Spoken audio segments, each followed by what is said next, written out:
Salut les devs, les sysadmins, les aventuriers du terminal. Ici NDJ Tipanofre, et aujourd'hui on va parler d'un truc hallucinant. Un truc qui a fait trembler la communauté tech ces derniers jours, un truc qui pourrait bien avoir détruit un outil que tu utilises peut-être tous les jours sans même t'en rendre compte.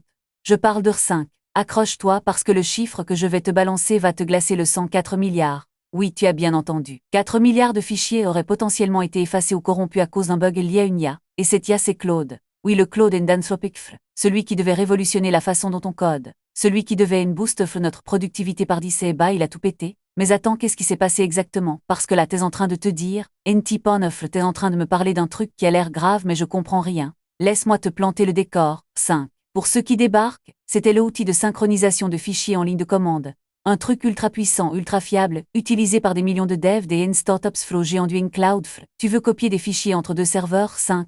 Tu veux faire un backup incrémental? 5. Tu veux déplacer des téraoctets de données sans te prendre la tête? 5. Bref, c'est un pilier de l'inframoderne. Et là, boomf, un bug monstrueux débarque. Des utilisateurs se mettent à rapporter des corruptions massives de données, des fichiers qui disparaissent, des dossiers entiers réduits en miettes, des backups inutilisables. Et le pire, personne ne comprend pourquoi. Les forums s'enflammant, les devs paniquent. Mais putain, qu'est-ce qui se passe avec ça? Et puis le pot rose est découvert. Et là où ça devient dingue, c'est que le coupable, ce n'est pas un hacker, ce n'est pas une faille 0NDF, ce n'est pas un bug classique dans R5, non. Le coupable, c'est une IA, plus précisément. L'Hudson est 3, 5 le modèle d'Anthropic, celui qu'on nous vendait comme le plus fiable, le plus sûr, le plus aligne de tous les LLMS. Et devine quoi, il a merdé grave. Mais comment une IA peut foutre en l'air un outil comme R5? Tu vas me dire, accroche-toi, je vais te raconter l'histoire. Tout commence avec un dev, un certain Alex, qui bosse sur un projet perso. Il utilise R5 pour synchroniser ses backups, jusqu'ici rien d'anormal. Sauf que ce jour-là, il décide d'optimiser son script. Et pour ça, il demande à Claude de l'aider. Et Claude, écris-moi un script bash qui utilise R5 pour synchroniser mes fichiers entre deux serveurs, mais avec des options avancées, checksum, compression, exclusion de certains dossiers, etc.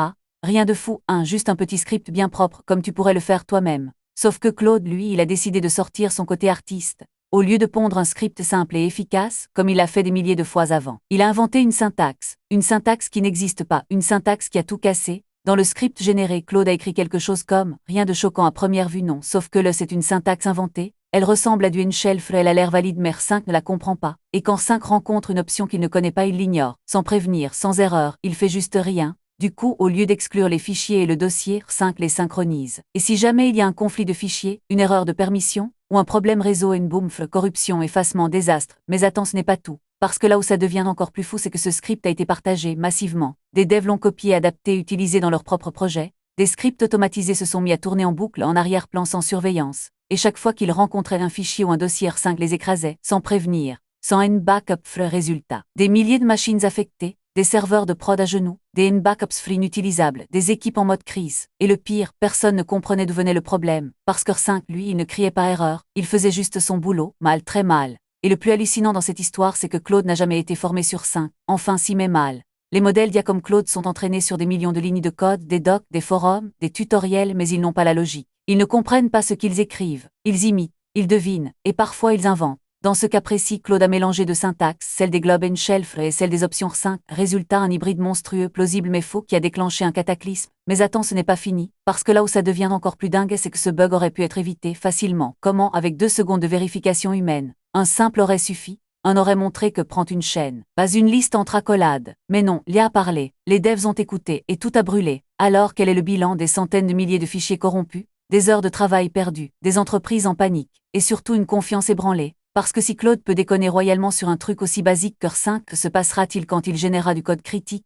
Du code qui gère des transactions bancaires, des systèmes médicaux, des infrastructures nucléaires, et le pire, c'est que Anthropic n'a rien vu venir, aucune alerte, aucune mise en garde. Claude Sonnet 3, 5 leur modèle premium, soi-disant le plus sûr pour le code, a merdé en silence, et personne n'a rien remarqué. Alors que faire maintenant? Déjà si tu utilises 5, vérifie tes scripts. Surtout si tu les as générés avec une IA, teste chaque option, compare avec la doc, ne fais pas confiance, pas encore. Ensuite parle en autour de toi, parce que là, le problème est double. 1. Claude a généré du code NBugAF. 2. Les devs ont exécuté ce code sans vérifier, et ça c'est la vraie faille, pas l'IA par 5. Mais nous, notre tendance à faire confiance aveuglément à ces outils, à déléguer sans superviser, mais bon t'es pas venu ici pour une leçon de morale. T'es venu pour comprendre, pour rigoler un peu et peut-être pour apprendre de cette galère. Alors quel est mon avis perso sur tout ça? Déjà ce bug est une bénédiction. Oui, tu m'as bien entendu, une bénédiction. Parce qu'il nous rappelle une vérité fondamentale, les IA ne sont pas magiques.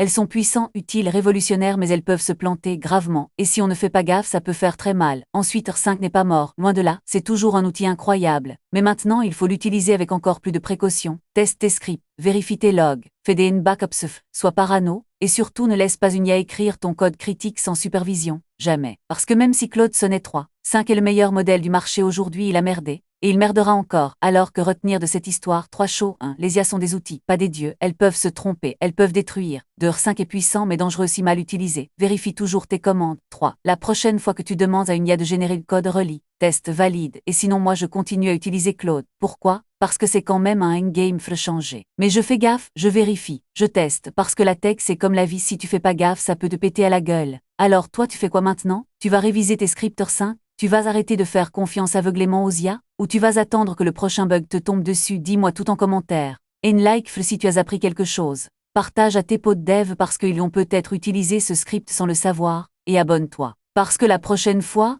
je te promets que ça sera encore plus dingue. À très vite pour de nouvelles révélations tech et à la prochaine. Astérisque fusée feu.